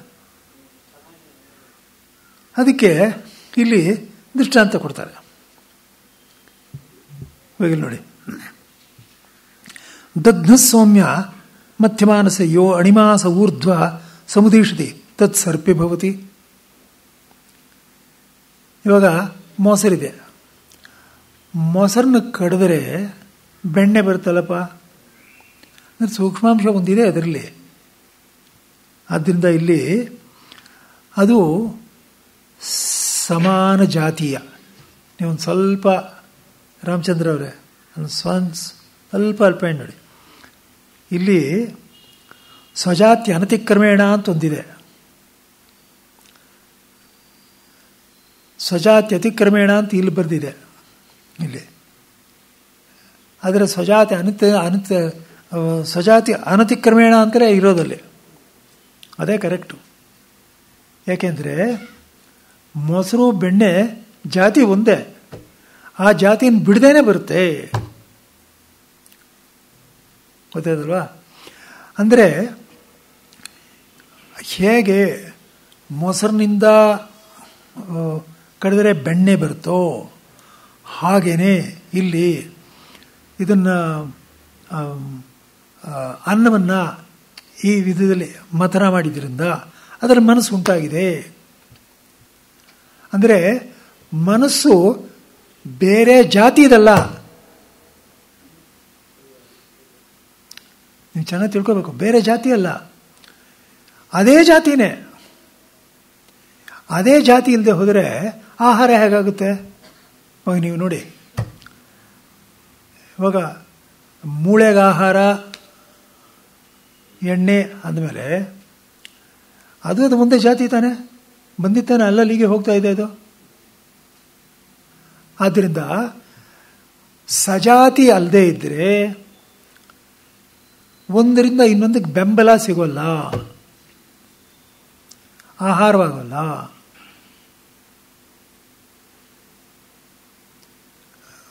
ಗೊತ್ತಾಗ್ಲಿಲ್ವಾ ನಾನು ಹೇಳಿದ್ದು? ಗೊತ್ತಾಗ್ತಾ ಇದೆಯಾ? ಅಂದರೆ ತನ್ನ ಜಾತಿಯನ್ನು ಬಿಟ್ಟು ಸೃಷ್ಟಿ ಮಾಡ್ತಾ ಇದೆ ಅಂತ ತಿಳ್ಕೊಬೇಡಿ. ಇವಾಗ ಪೃಥ್ವಿ ಅನ್ನದಿಂದ ಮನಸ್ಸು ಬರುತ್ತೆ ಅಂದರೆ ಯಾವುದೋ ಇನ್ನೊಂದು ಜಾತಿ ಆಗೋಯ್ತು ಅಂತ ತಿಳ್ಕೋಬಾರ್ದು. ಇನ್ನೊಂದು ಜಾತಿ ಆಗಿಲ್ಲ, ಅದೇ ಜಾತಿಯಲ್ಲೇ ಇದೆ. ಗೊತ್ತಾಯ್ತಲ್ಲ? ಅದಕ್ಕೋಸ್ಕರ ನಾನು ಹೇಳಿದ್ದೀನಿ, ಮನಸ್ಸಿಗೆ ಅನ್ನ ಹಾಕದೇ ಇದ್ದರೆ ಆಗೋದಿಲ್ಲ. ಅಂದರೆ ಅನ್ನದಿಂದ ಬೆಳೀತಾ ಇರೋದ್ರಿಂದ ಅದು ಅನ್ನಕ್ಕೆ ವಿರುದ್ಧವಾಗಿರೋಕ್ಕೆ ಸಾಧ್ಯವೋ? ಸಾಧ್ಯವಿಲ್ಲ.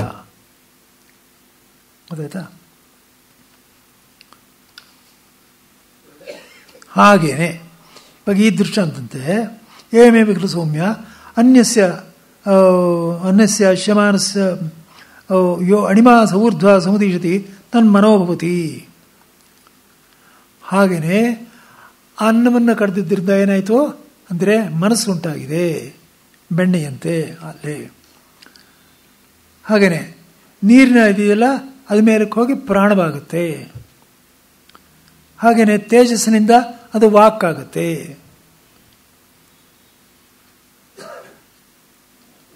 ಮನಸ್ಸುವಂತ ಬಾ ಗೊತ್ತಾಗಿಲ್ಲ, ಏನು ಹೇಳಿ?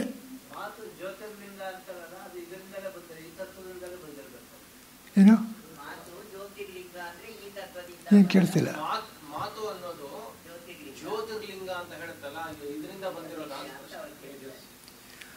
ಮಾತು ಜ್ಯೋತಿರ್ಲಿಂಗ ಅಂತ ಮುಂದಿನ ನಂಗೆ ಗೊತ್ತಿಲ್ಲಪ್ಪ ಸರಿಯಾಗದು, ನಂಗೆ ಸರಿಯಾಗಿ ಗೊತ್ತಿಲ್ಲ ಅದು. ಆದರೆ ಮಾತಿಗೆ ತೇಜೋ ತತ್ವ ಅಲ್ಲಿದೆ ಅಷ್ಟು ಗೊತ್ತು. ಜ್ಯೋತಿರ್ಲಿಂಗ ಅದೇ ನಂಗೆ ಸರಿಯಾಗಿ ಗೊತ್ತಿಲ್ಲ. ಸಮಷ್ಟಿ ಮನಸ್ಸು ಅಂತ ಮೊದಲು ಮನಸ್ಸು ಉಟ್ಕೊಳ್ತು ಅಂತ ಹೇಳ್ತಾರೆ. ಹಾಂ, ಆ ಮನಸ್ಸು ಈ ಶರೀರದಲ್ಲಿರೋ ಮನಸ್ಸು. ಆಮೇಲೆ ಅದಕ್ಕೆ ಇನ್ನೊಂದೇನು ಅಂದ್ರೆ ಪ್ರಾಣ ಅನ್ನೋದಕ್ಕೆ ಮೊದಲು ಪ್ರಾಣ ಹುಟ್ಕೊಳ್ತು ಅಂತ ಹೇಳ್ತಾರೆ.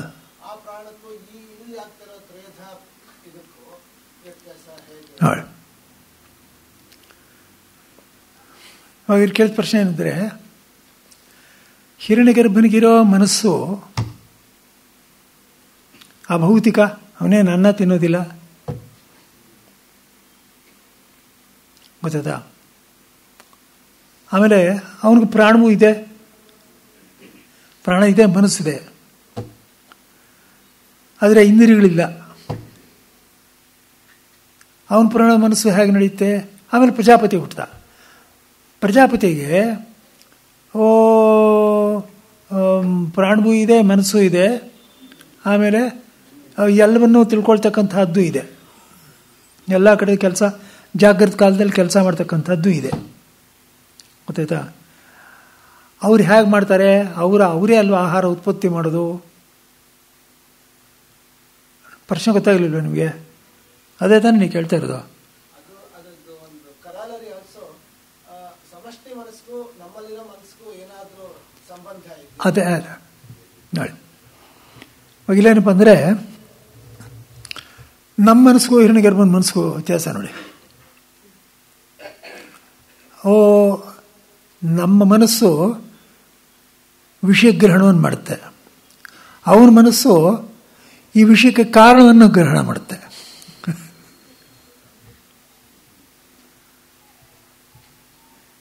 ಗೊತ್ತಾಗ್ಲಿಲ್ವಾ? ಇವಾಗ ನೋಡಿ, ನಮ್ಮ ಮನಸ್ಸು ವಿಷಯ ಗ್ರಹಗಳನ್ನು ಮಾಡ್ತಾ ಇದೆ, ಗೊತ್ತಾನೆ? ಈ ವಿಷಯಗಳಿಗೆ ಕಾರಣವಾಗಿರೋದು ಯಾವುದೋ ತನ್ಮಾತ್ರೆಗಳು. ಅವನ ಮನಸ್ಸು ತನ್ಮಾತ್ರೆಗಳನ್ನ ಗ್ರಹಣ ಮಾಡುತ್ತೆ, ನಾವು ತನ್ಮಾತ್ರೆಗಳನ್ನ ಗ್ರಹಣ ಮಾಡೋಕ್ಕಾಗಲ್ಲ.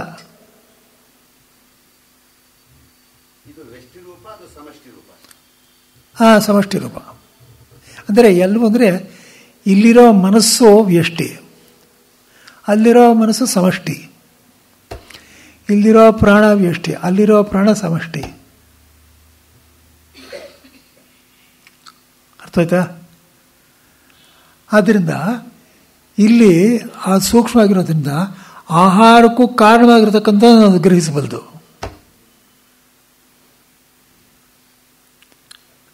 ಗೊತ್ತಾಗ್ತಾ ಇದೆಯಾ? ಎಲ್ಲರ ಮನಸ್ಸಿನ ಆಲೋಚನೆಗಳು ಹಿರಣ್ಯಗರ್ಭನಿಗೆ ಗೊತ್ತಾಗುತ್ತೆ. ಅಯ್ಯೋ, ಅಲ್ಲೇ ಅವನೇ ಗೊತ್ತಿರೋದು, ಅವನೇ ನಿಜವಾಗ್ಲೂ. ಭಾಷ್ಯದಲ್ಲಿ ಸ್ಪಷ್ಟವಾಗಿದೆ, ಅನುಪ್ರವೇಶ ಮಾಡಿರೋದು ಹಿರಣ್ಯಗರ್ಭನೇ. ಯಾಕೆಂದರೆ ಇಲ್ಲಿರೋ ಮನಸ್ಸು ಬುದ್ಧಿ ಇದೆಯಲ್ಲ, ಇಲ್ಲಿರೋ ಮನಸ್ಸು ಬುದ್ಧಿ ಅವಂದೇ, ಜೊತೆಗೆ ನಾವು ಕಸ ತುಂಬಿಕೊಂಡಿರೋದಿದೆ, ಅಷ್ಟೇ ಅವಂದೇ ಮನಸ್ಸು ಬುದ್ಧಿ. ಹಾಂ,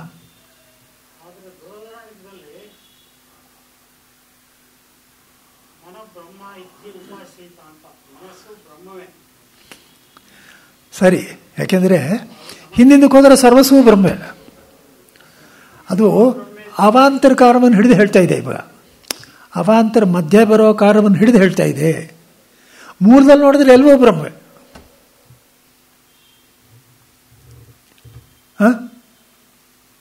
ರಸಕ್ಕೂ ಪ್ರಾಣಕ್ಕೂ ಒಂದು ಸಂಬಂಧ ತಂದಿದ್ದೀರಾ, ಆದ್ರೆ ವಾಯುಗೂ ಪ್ರಾಣಕ್ಕೂ ಜಾಸ್ತಿ ಸಂಬಂಧ ಇದೆ ಅಲ್ಲ? ಕಂಪೇರ್ ಟು ರಸ. ಅಲ್ಲಪ್ಪ, ವಾಯು ಇದೆ, ಆದ್ರೆ ವಾಯುಗೂ ಪ್ರಾಣಕ್ಕೂ ಜಾಸ್ತಿ ಸಂಬಂಧ ಇರುತ್ತೆ. ಏನಂದ್ರೆ ಪ್ರಾಣ ಅನ್ನೋದು ವ್ಯವಹಾರ ಮಾಡಬೇಕಾದ್ರೆ ಪ್ರಾಣ ಅನ್ನೋದು ಒಂದು ಫೋರ್ಸ್ ಅನ್ನೋದು ಏನಾದರೂ ಒಂದು ವಸ್ತು ಇದ್ದರೆ ತಾನೇ ಮುಂದಕ್ಕೆ ಕೆಲಸ ಮಾಡೋದು. ಯಾವ ವಸ್ತುವಿನ ಮೇಲೆ ಕೆಲಸ ಮಾಡುತ್ತೆ ಅಂತ ಇಟ್ಕೊಂಡು ಬೇರೆ ಬೇರೆ ಆಗುತ್ತದು. ಇಲ್ಲಿ ಪ್ರಾಣಿಗಳ ಶರೀರದಲ್ಲಿ ಮಾಡುವಾಗ ವಾಯುವನ್ನು ಆಶ್ರಯಿಸಿ ಮಾಡುತ್ತೆ. ವಾಯುವನ್ನು ಅದಕ್ಕೋಸ್ಕರನೇ ಪಂಚವಾಯುಗಳು ಅಂತ ಹೇಳ್ತಾರೆ. ಪ್ರಾಣವಾಯು, ಅಪಾನವಾಯು ಅಂತಲೇ ಹೇಳ್ತಾರೆ. ಇದರ ಚರ್ಚೆ ಸೂತ್ರದಲ್ಲಿ ಬ್ರಹ್ಮಾಂಡ ಇದೆ.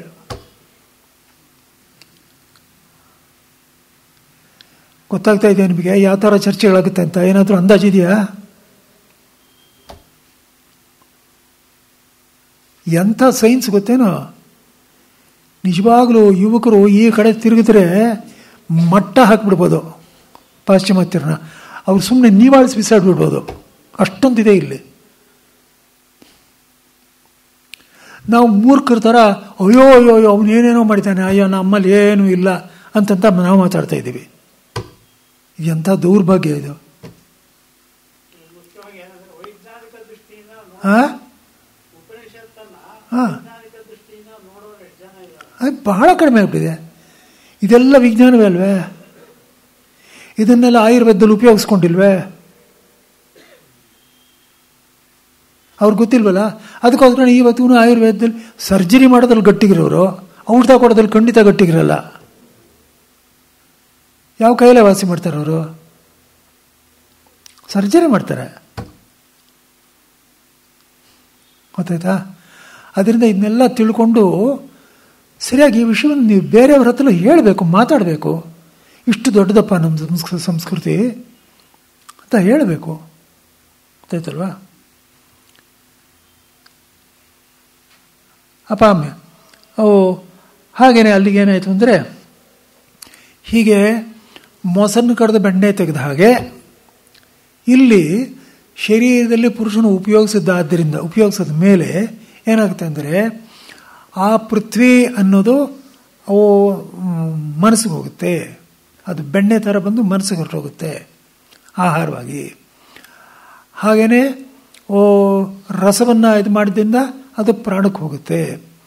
ಆಮೇಲೆ ತೇಜಸ್ಸನ್ನು ಅಂದರೆ ಅಗ್ನಿಯನ್ನು ತಗೊಂಡು ಮಥನ ಮಾಡಿದ್ದಕ್ಕೆ ಅದು ಇಲ್ಲಿಗೆ ಹೋಗಿದೆ, ವಾಕಿಗೆ ಹೋಗಿದೆ, ಕರ್ಮೇಂದ್ರಿಯಗಳಿಗೆ ಹೋಗಿದೆ ಅಂತ ದೃಷ್ಟಾಂತ ಕೊಟ್ಟು ತಿಳಿಸ್ಕೊಡ್ತಾನೆ.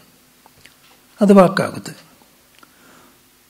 ಅನ್ನಮಯಂ ಹಿಮನಃ ಸೌಮ್ಯ ಮನ ಅಪೋಮಯ ಪ್ರಾಣಮಯಸ್ತೇಜೋಮಯಿ ವಾಕ್ ಭೂಯೇವ ಮಾ ಭಗವಾನ್ ವಿಜ್ಞಾಪಯತ್ವಿತಿ ತದ ಸಂಹಿತಿ ಹೋವಾಚ. ತೇಜಸ್ಸು ಅನ್ನಮಯವೇ. ಗೊತ್ತಾ? ಅಂದರೆ ಅನ್ನದಿಂದಲೇ ಬಲಗೊಳ್ತಾ ಇದೆ. ಅದು ಅನ್ನದ ಕಾರ್ಯ. ಗೊತ್ತಾಗ್ತಾ ಇದೆಯಾ? ನಮ್ಮ ಮನಸ್ಸು ಅನ್ನ ಉತ್ಪತ್ತಿ ಆದಮೇಲೆ ಉತ್ಪತ್ತಿ ಆಗುತ್ತೆ. ಗೊತ್ತಾಯ್ತಾ? ಆ ಭೂತಗಳಾದ್ಮೇಲೆ ತಾನೆ ಇದೆಲ್ಲ ಈ ಶರೀರ ಅದು ಬರೋದು. ಹಾಗಾಗತ್ತೆ.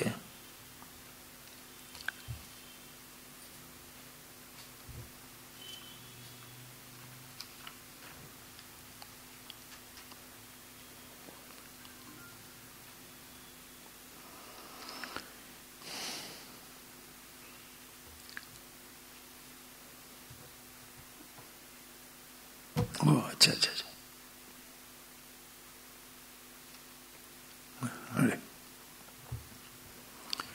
ಉಂಡ ಅನ್ನೋದು ಸೂಕ್ಷ್ಮತವಾದ ಧಾತುವಿದೆಯಲ್ಲ, ಅದು ಮನಸ್ಸಿನಲ್ಲಿ ಶಕ್ತಿಯನ್ನು ಉಂಟು ಮಾಡಿರುತ್ತದೆ. ಆ ಆನಂದ ಬೆಳೆಯುವ ಮನಸ್ಸಿನ ಶಕ್ತಿಯನ್ನು 16 ಪಾಲಾಗಿ ವಿಭಾಗಿಸಿ ಪುರುಷನ ಕಲೆಗಳನ್ನು ತೋರಿಸಬೇಕೆಂದು ಈಗ ಹೊರಟಿರುತ್ತಾನೆ. ಈ ಮನಸ್ಸಿನಲ್ಲಿರುವ ಅನ್ನದಿಂದ ಬೆಳೆದ ಶಕ್ತಿಯನ್ನು 16 ಭಾಗ ಮಾಡಿ ಅದರಿಂದ ಕುರಿತು ಜೀವಿಶಿಷ್ಟವಾದ ಕಾರ್ಯಕರಣ ಸಂಘಾತ ಪುರುಷನ ಷೋಡಶಕಲನೆಂದು ಕರೆದಿರುತ್ತದೆ. ಈ ಶಕ್ತಿ ಇದ್ದರೆ ದ್ರಷ್ಟರು, ಶ್ರೋತೃ, ಮಂತ್ರು, ಬುದ್ಧರು, ಜ್ಞರ್ತರು, ವಿಜ್ಞಾತರು ಹೀಗೆ ಸರ್ವಕ್ರಿಯೆಗಳನ್ನು ಮಾಡಿದ ಪುರುಷನ ಸಮರ್ಥನಾಗುತ್ತಾನೆ. ಅದು ನಾಶವಾದರೆ ಸಾಮರ್ಥ್ಯವೂ ನಾಶವಾಗಿಬಿಡುತ್ತದೆ. ಇನ್ನು ಅನ್ನದ ಲಾಭ ಆದರೆ ದ್ರಷ್ಟರು ಇತ್ಯಾದಿ ಮುಂತಾಗಿ ಹೇಳಿಯೂ ಇದೆ. ಎಲ್ಲ ಕಾರ್ಯಕಾರಣ ಸಾಮರ್ಥ್ಯವು ಮನಸ್ಸಿನಿಂದಲೇ ಆದದ್ದು. ಮಾನಸದಿಂದ ಕೂಡಿದರಲ್ಲವೇ ಲೋಕದಲ್ಲಿ ಬಲವುಳ್ಳವರು ಆಗಿರುತ್ತಾರೆ, ಕೆಲವರು ಧ್ಯಾನಾಹಾರವುಳ್ಳವರು ಆಗಿರುತ್ತಾರೆ. ಏಕೆಂದರೆ ಅನ್ನವು ಸರ್ವಾತ್ಮಕವಾಗಿರುತ್ತದೆ. ಆದ್ದರಿಂದ ಮಾನಸ ವೀರ್ಯವು ಅನ್ನದಿಂದಲೇ ಆದದ್ದು. ಇನ್ನು ಷೋಡಶ ಕಲಾ ಪುರುಷ ಅಂತಂತ ತೋರಿಸ್ತಾ ಇದ್ದಾರೆ. ಗೊತ್ತದ? ಇಲ್ಲಿ ಒಂಥರ ಪ್ರಾಕ್ಟಿಕಲ್ ಎಕ್ಸ್ಪೆರಿಮೆಂಟು ಹೇಳ್ತಾರೆ. ಏನಪ್ಪ ಅಂದರೆ, ಷೋಡಶ ಕಲಾ ಸೌಮ್ಯ ಪುರುಷ ಪಂದದಶಾಹಾನಿ ಮಾಶೀಹಿ ಪಿಬ ಅಪೋಮ್ಯ ಪ್ರಣಮಿ ನ ಪಿಬತೋ ವಿಚ್ಛೇದಿಸಿತ. ನೋಡು, ನೀನು ಅನ್ನವನ್ನು ತಿನ್ನಬೇಡ, 15 ದಿನ ಊಟ ಮಾಡಬೇಡ, ಆದರೆ ನೀರು ಕುಡಿ, ಇದಾದ್ರೂ ಸತ್ತೋಗ್ತೀಯ. ಗೊತ್ತಾಯ್ತಾ? ನೀರು ಕುಡಿತಾ ಇರು, ಬೇಕಾದಷ್ಟು ನೀರು ಕುಡಿ. ಆದರೆ ಯಾಕೆಂದರೆ ಪ್ರಾಣದ ಆಪೋಮಯನು. ಇಲ್ಲೇನು ತೋರಿಸ್ಬೇಕು ಅಂತ ಹೊರಟಿರೋದು? ಮನಸ್ಸಿನ ಬಲ ತೋರ್ಸೋಕೆ ಹೊರಟಿದ್ದಾರೆ. ಈಗ ನಿಜವಾದ ಬಲ ಇರೋದು ಮನಸ್ಸಿನಲ್ಲಿ. ಗೊತ್ತಾಯ್ತಾ? ಆದ್ದರಿಂದ ಮನಸ್ಸಿನ ಬಲ ಹೇಗೆ ಬಂತು? ಆನಂದದಿಂದ ಬಂದಿದೆ. ಅದಕ್ಕೋಸ್ಕರ ಇವಾಗ ನೀನು ಅನ್ನ ತಿನ್ನದೆ ಸುಮ್ಮನೆ ಇರು, ಅವಾಗ ಏನಾಗುತ್ತೆ ಅಂತ ನೋಡು ಅಂತಾರೆ. ಇದು ಪ್ರಾಕ್ಟಿಕಲ್. ಇದು ಆಯ್ತಾ?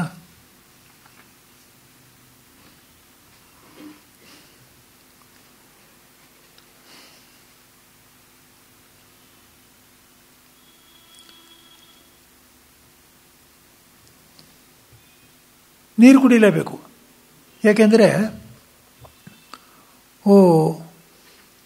ಇದು ಪ್ರಾಣ ಅನ್ನೋದು ಕಾರ್ಯ, ನೀರು ಅನ್ನೋದು ಕಾರಣ.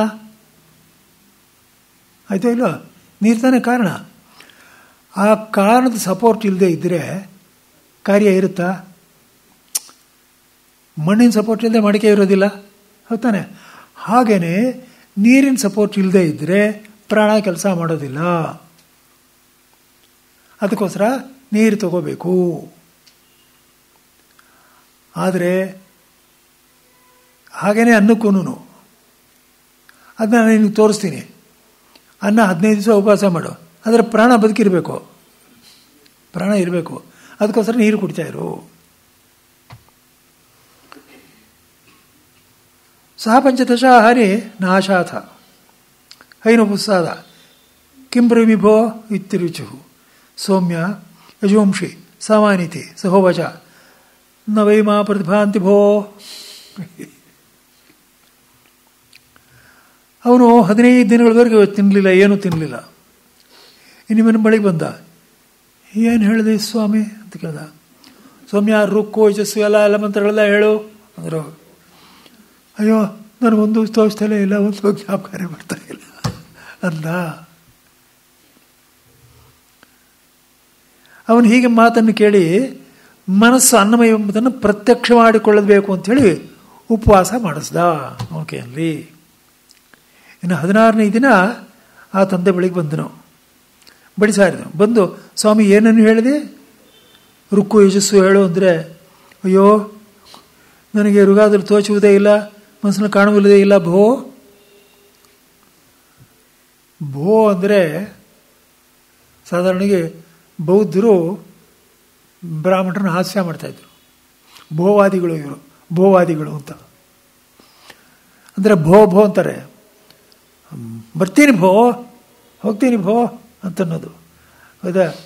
ಈ ಭೋ ಅಂದರೆ ಆ ಥರ ಅಲ್ಲ. ಅಲ್ಲಿ ಭೋ ಅಂದರೆ ಸ್ಪಷ್ಟವಾಗಿ ಪೂಜ್ಯ ಅಂತ ಅರ್ಥ. ಭೋ ರೆಸ್ಪೆಕ್ಟೆಡ್ ಸರ್ ಅಂತ ಭೋ ಅಂದರೆ ಅದಲ್ಲ. ತಗಂ ಹೋವಾಚ ಯಥಾ ಸೌಮ್ಯ ಮಹತೋ ಅಭ್ಯಾಹಿತ ಏಕೋ ಅಂಗಾರ ಖದ್ಯೋತ ಮಾತ್ರ ಪರಿಶಿಷ್ಟ ಸ್ಯಾತ್ ತೇನ ತಥೋಪಿ ನ ಭೂ ದಹೇ ದೇವಂ ಸೌಮ್ಯತೆ ಷೋಡಶಾನಾಂ ಕಲಾನಾಂ ಏಕಾ ಕಲಾ ಅಧಿಶಿಷ್ಟಾ ಸ್ಯಾತ್ ತೈ ತರ್ಹಿ ವೇದಾನ್ನ ಅನುಭವಸ್ಯ ಶಾನಾಥ ಮೇ ಜಿಜ್ಞಾಸ್ಯತಿ. ಸೌಮ್ಯನೇ, ಹೇಗೆ ದೊಡ್ಡದಾಗಿ ಬೆಳೆದ ಬೆಂಕಿ ಒಂದು ದೀಪದ ಉಳುವಿನ ಗಾತ್ರದ ಕೆಂಡ ಉಳಿದರೆ ಅದರಿಂದ ಅದಕ್ಕಿಂತ ಬಹಳವನ್ನು ಸುಡಲಾಗುವುದಿಲ್ಲವೋ, ಹಾಗೆ ಸೌಮ್ಯನೇ 17 ಕಲೆಗಳು ಒಂದು ಕಲೆ ಉಳಿದುಕೊಂಡಿರಬಹುದು. ಅದರಿಂದ ಈಗ ನೈವೇದ್ಯಗಳನ್ನು ಅನುಭವಿಸದೇ ಇರುವೆ, ಊಟ ಮಾಡು, ಬಳಿಕ ತಿಳಿದುಕೊಳ್ಬಹುದು. ಏನು ಅಂದರೆ ಒಂದು ಕಲೆ ಉಳ್ಕೊಂಡಿದೆ, ಸ್ವಲ್ಪ ಉಳ್ಕೊಂಡಿದೆ, ಒಂದು ಕಿಡಿ ಇದೆ ಅಲ್ಲಿ. ಈ ಕಿಡಿನ ಏನು ಮಾಡಬೇಕು ಅಂದರೆ ಅದಕ್ಕೆ ಏನು ಹಾಕಬೇಕು, ಹಾಕಿ ಉಪ್ಪು ಉಪ್ಪು ಉಪ್ಪು ಅಂದರೆ ಹತ್ಕೊಳ್ತಾ ಮೇಲೆ. ಆದ್ದರಿಂದ ಇವಾಗ ನೀನು ಎಲ್ಲ ಮರೆತು ಹೋಗ್ತಾ ಇದೆಯಲ್ಲ, ಮರೆತು ಹೋಗ್ಬಿಡ್ತಲ್ಲ, ನೀನು ಹೇಳಬೇಕಾಗಿದೆ. ಏನು ಮಾಡಬೇಕು? ಇದಕ್ಕೆ ಉಪಚಾರ ಯಾವುದು ಅಂದರೆ ಇದಕ್ಕೆ ಆಹಾರವಾಗಿ ಇರೋದು ಯಾವುದು? ಹೌದು, ಅನ್ನ ತಾನೆ. ಅನ್ನ ಹಾಕಿದ ಕೂಡಲೇ ಉಪ್ಪು ಅಂತ ಆಗುತ್ತದೆ, ಹತ್ಕೊಂಡು ಉರಿಯೋಕ್ಕೆ ಶುರು ಮಾಡುತ್ತೆ. ಆವಾಗ ಕೆಲಸ ಮಾಡುತ್ತೆ ಮನಸ್ಸು. ಗೊತ್ತಾಯ್ತಾ? ಹೀಗೆಂದರು ಇಂತಂದರು. ನೀನು ಆ ಋಗಾದಿಗಳು ತೋಚದೇ ಇರುವೆಯಲ್ಲ, ಅದಕ್ಕೆ ಕಾರಣವನ್ನು ಹೇಳ್ತೀನಿ ಕೇಳು. ಹೇಗೆ ಲೋಕದಲ್ಲಿ ದೊಡ್ಡ ಪರಿಣಾಮದ ಬೆಳೆದಿರುವ ಕಟ್ಟಿಗೆಯನ್ನು ಬೆಳೆಸಿರುವ ಬೆಂಕಿಯು ಖದ್ಯೋತ ಮಾತ್ರ ದೀಪದ ಹುಳಿದ ಗಾತ್ರದ ಕೆಂಡು ಆರ್ಲು ಎಲ್ಲ ಆರ್ಗೂ ಉಳಿದಿಷ್ಟು ಸಣ್ಣದಾಗ್ಬಿಟ್ಟಿದೆ. ಆ ಕೆಂಡದ ಅದಕ್ಕಿಂತಲೂ ಆ ಗಾತ್ರಕ್ಕಿಂತಲೂ ಸ್ವಲ್ಪ ಹೆಚ್ಚಾಗಿ ಸುಳ್ಳಾಗುವುದಿಲ್ಲವೋ, ಅಷ್ಟೇ ಇದೆ. ಹಾಗೆಯೇ ಸ್ವಾಮಿನೇ, ನಿನ್ನ ಅನ್ನಂದ ಬೆಳೆದ 14 ಕಲೆಗಳಲ್ಲಿ ಒಂದು ಕಲೆ ಹೊಟ್ಟೋಯ್ತು, ಇವಾಗ ಒಂದು ಕಲೆ ಉಳ್ಕೊಂಡಿದೆ. ಆ ದೀಪದ ಹುಳುವಿನ ಪರಿಮಾಣದ ಕೆಂಡದಂತಿರುವ ಕಲೆಯಿಂದ ಈಗ ವೇದಗಳನ್ನು ಅನುಭವಿಸದೇ ಇರುವೆ. ಸಾಲದದು. ಇವಾಗ ನೀನು ಎಲ್ಲ ಹತ್ಕೋತೀಯ, ಚೆನ್ನಾಗಿ ಹೋಗಿ ಮೊದಲು ಊಟ ಮಾಡು.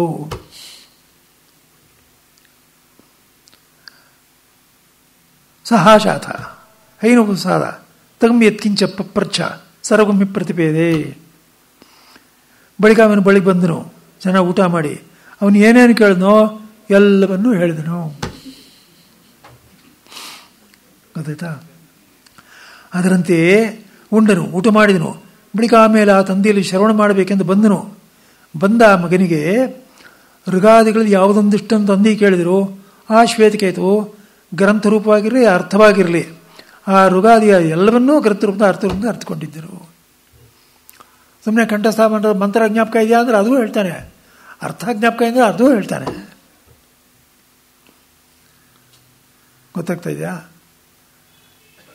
ಹೀಗೆ ಅವನು ಕುರಿತೆ ಸೌಮ್ಯ, ಹೇಗೆ ದೊಡ್ಡದಾಗಿ ಬೆಳೆದ ಬೆಂಕಿಯ ಒಂದು ಕೆಂಡವು ದೀಪದ ಹುಳಿದ ಗಾತ್ರದ್ದು ಉಳಿದದ್ದು ಅದನ್ನು ಕಡ್ಡಿಗಳನ್ನು ಹಾಕಿ ಉರಿಸಬಹುದೋ, ಅದರಿಂದ ಅದಕ್ಕಿಂತಲೂ ಹೆಚ್ಚಾಗಿ ಸುಡಬಹುದೋ, ಹಾಗೇ ನಿನ್ನ 16 ಕಣಗಳ ಒಂದು ಕಲಿ ಉಳಿದಿತ್ತು, ಅದು ಅನ್ನವನ್ನು ಹಾಕಿದ್ದರಿಂದ ಪ್ರಜ್ವಲಿಸಿತು, ಅದರಿಂದ ಈಗ ವೇದಗಳನ್ನು ಅನುಭವಿಸುತ್ತಿರುವೆ. ಮನಸ್ಸು ಅನ್ನಮಯವೇ, ಪ್ರಾಣ ಅಪೋಮಯವೇ, ವಾಕ್ ತೇಜೋಮಯವೇ ಅಂತ ಹೇಳಿದೆ. ಹೇಳ್ತಾರಲ್ಲಪ್ಪ, ಏನೋ ಡಿಹೈಡ್ರೇಷನ್ ಆಗ್ಬಿಡ್ತು ಅಂದರೆ ತಕ್ಷಣ ಹಾಕ್ತಾರೆ. ಡಿಹೈಡ್ರೇಷನ್ ಆಗಬಾರ್ದು, ಪ್ರಾಣ ಹೊರಟೋಗುತ್ತೆ. ಹೌದೋ ಇಲ್ಲ, ತಕ್ಷಣ ನೀರು ಹಾಕ್ತಾರೆ. ಹಾಗೇನೆ ವಾಕ್ ಇರ್ತಕ್ಕಂಥದ್ದು ತೇಜಸ್ಸು. ಗೊತ್ತಾಯ್ತಾ? ಇವಾಗ ನೋಡಿ, ಎಲ್ಲ ತೇಜಸ್ಸು ಅಂದರೆ ಇವಾಗ ತದ ಅಸ್ಥಿ ಭವತಿ, ಆಮೇಲೆ ಮಧ್ಯಮಾಂಶ, ಆಮೇಲೆ ಮೂಳೆಗೆ ಮಜ್ಜೆಗೆ ಹೋಗುತ್ತೆ ಅಂತ ಹೇಳಿದ್ವಲ್ಲ. ಇವಾಗ ಅವ್ರು ಹೇಳಿದ್ರು ಏನು, ನಾವು ಸುಮ್ಮನೆ ಅವ್ರು ಏನೋ ಹೇಳ್ದ ನಾವು ಕೇಳಬೇಡೋದು. ನಮ್ಮ ಅನುಭವ ಹಿಂದಿನ ಕಾಲದಿಂದ ಏನಾಗ್ತಾಯಿತ್ತು ಒಂದೂ ನೋಡೋಲ್ಲ. ತುಪ್ಪ ತಿನ್ನಬೇಡಿ, ತುಪ್ಪ ಭಾಳ ಡೇಂಜರಸ್ಸು ಅಂದರು. ಎಲ್ಲರೂ ತುಪ್ಪ ತಿನ್ನೋದು ಬಿಟ್ಬಿಟ್ರು, ಎಲ್ರಿಗೂ ಮೊಳಕಾಲುಗಳೋಯ್ತು. ಅವ್ರಿಗೆ ಮೊಳಕಾಲು ಆಪರೇಷನ್ ಮಾಡೋದಕ್ಕೆ ದುಡ್ಡು ಸಿಕ್ತು. ನೀವು ಇದರಿಂದ ಇರೋ ಮೋಸ ನೀವೊಂದು ಸ್ವಲ್ಪನೂ ತಿಳ್ಕೊಳ್ತಾ ಇಲ್ಲ. ದಗಲ್ಬಾಜಿ ಎಲ್ಲ ಸುಳ್ಳು ಪ್ರಚಾರ ಮಾಡಿ ಅವ್ರು ಬಿಸ್ನೆಸ್ ಮಾಡೋದಕ್ಕೋಸ್ಕರ ಇಷ್ಟೆಲ್ಲ ಮಾಡ್ತಾರೆ. ಗೊತ್ತಾಯ್ತಾ? ಆಮೇಲೆ ತಿರ್ಗಾ ಶುರು ಮಾಡ್ತಾರೆ, ಇಲ್ಲ ಹಾಗಲ್ಲ, ಇವಾಗ ಹೊಸ ರಿಸರ್ಚಸ್ಸಿಂದ ಗೊತ್ತಾಗಿದೆ, ನಾವು ಅದಕ್ಕೆ ಬೇಕಾಗಿರೋ ಅತಿ ಸೂಕ್ಷ್ಮ ಸರಿಯಾಗಿರ್ತಕ್ಕಂಥ ನಾನೊಂದು ತುಪ್ಪ ಮಾಡಿದ್ದೀವಿ, ಅದನ್ನೇ ತಗೊಳ್ಳಿ. ಆವಾಗ ಅದೊಂದು ಬಿಸ್ನೆಸ್ಸು. ನಾವು ಎಂಥ ಮೂಢರಾಗ್ಬಿಟ್ಟಿದ್ದೀವಿ ಅಂದರೆ ಅದನ್ನು ನಂಬೋದು, ನಾವು ಟೋಪಿ ಹಾಕಿಸ್ಕೊಳ್ಳೋದು. ನಮ್ಮ ಅಜ್ಜಂದ್ರು ಅವರೆಲ್ಲ ತುಪ್ಪ ತಿಂತ ಇರಲಿಲ್ವೇ? ಅಂದರೆ ತುಪ್ಪ ತಿಂದಮೇಲೆ ಕೆಲಸನೂ ಮಾಡಬೇಕು, ಇಲ್ಲಿ ಕೆಲಸನೂ ಮಾಡಲ್ಲ. ಗೊತ್ತಾಯ್ತಾ? ಅದು ಇಲ್ಲ, ಇದೂ ಇಲ್ಲ. ಆದ್ದರಿಂದ ಜೀವನ ಶೈಲಿ ಪೂರ್ತಿ ಬದಲಾಯಿಸ್ಕೊಂಡು ಬಿಟ್ಟಿರೋದ್ರಿಂದ ಏನಾಗಿದೆ ಅಂದರೆ ಎಲ್ಲ ವ್ಯಾಧಿಗಳು ಅವರೊಂದು ಹೇಳೋದು, ಇವ್ರು ಕೇಳ್ತಾ ಇರೋದು. ಗೊತ್ತಾ? ನಾವು ಸ್ಪೆಷಲಾಗಿ ಒಂದು ತಯಾರು ಮಾಡಿದ್ವಿ, ಅದನ್ನ ಇವಾಗ ನೋಡಿ ನಿಮ್ಗೆ ಗೊತ್ತಾಗುತ್ತೆ. ಆದ್ದರಿಂದ ಇಲ್ಲಿ ಮನಸ್ಸು ಅನ್ನಮಯವೇ, ಪ್ರಾಣು ಅಪೋಮಯವೇ, ವಾಕು ತೇಜೋಮಯವೇ ಅಂತ ಅರ್ಥಕೊಂಡು ನಾವು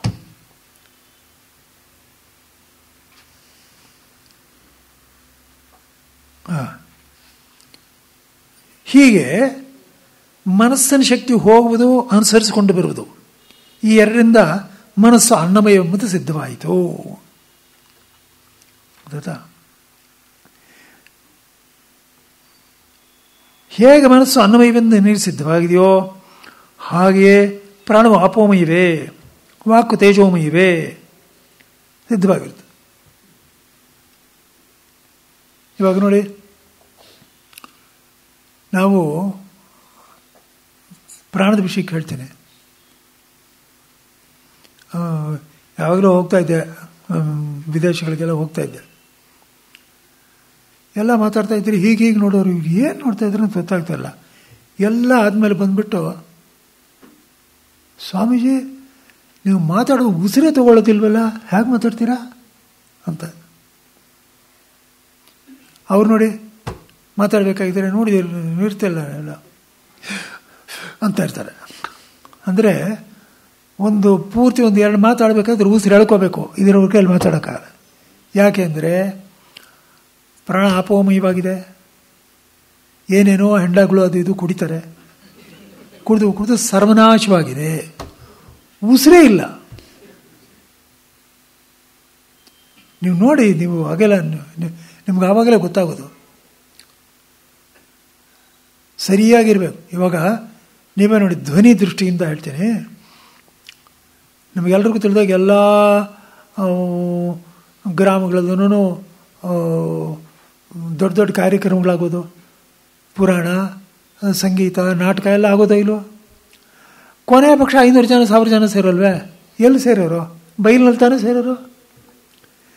ಬೈಲ್ನಲ್ಲಿ ನಾಟಕ, ಬೈಲ್ನಲ್ಲಿ ಇದು. ಅಲ್ಲಿ ಅವರು ಮಾತಾಡೋರು ಎಲ್ರಿಗೂ ಕೇಳಿಸ್ತಾ ಇತ್ತು. ಬಾಲಗಂಗಾಧರ ತಿಲಕ್ 2 ಲಕ್ಷ ಜನ ಇಟ್ಕೊಂಡು ಚೌಪಾಟಿ ಬೀಚ್ನಲ್ಲಿ ಮಾತಾಡಿದರು.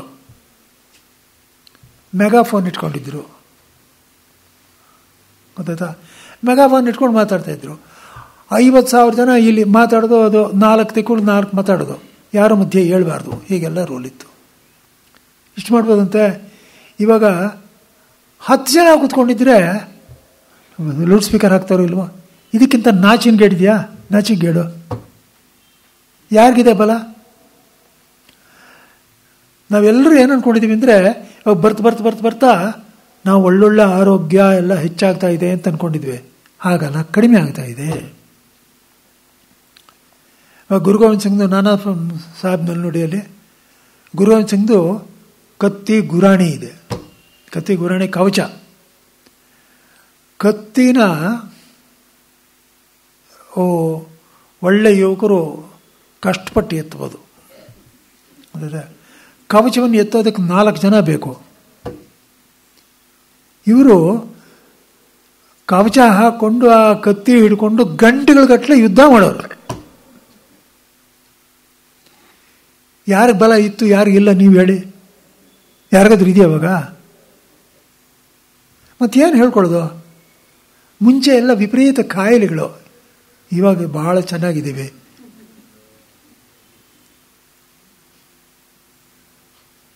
ನಾವೆಲ್ಲರೂ ಹೇಳ್ತಿದ್ದೀವೋ ಇಲ್ವೋ?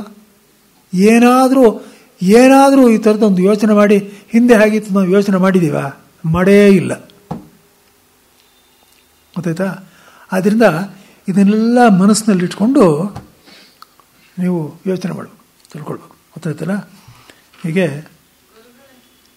ಇನ್ನು ಮುಂದಕ್ಕೆ ಇದು ತಿರುತ್ತಿ ಏನವ ಅನ್ನ ಅಂದರೆ ಇದೆಲ್ಲ ಸೇರುತ್ತೆ. ಅನ್ನ ಅಂದರೆ ಅಕ್ಕಿ, ಗೋಧಿ, ರಾಗಿ, ಅದು ಇದೆಲ್ಲ ಸೇರುತ್ತೆ. ಅನ್ನ ಅಂದರೆ ಕೇವಲ ಅನ್ನ ಅಂತೇನಲ್ಲ. ಇಲ್ಲಿ ಇದು ತಿರುತ್ಕರಣದ ಪ್ರಶ್ನೆ ಮುಗೀತು. ಇನ್ನು ಮುಂದೆ ಸುಷುಪ್ತಿ ವಿಚಾರ ಬರುತ್ತೆ, ಗೊತ್ತಾಯ್ತಲ್ಲ? ಹೇಳ್ತೀನಿ, ಆಯ್ತಾ? ಹೇಳಿ. ಶ್ರುತಿ ಸ್ಮೃತಿ ಪುರಾಣ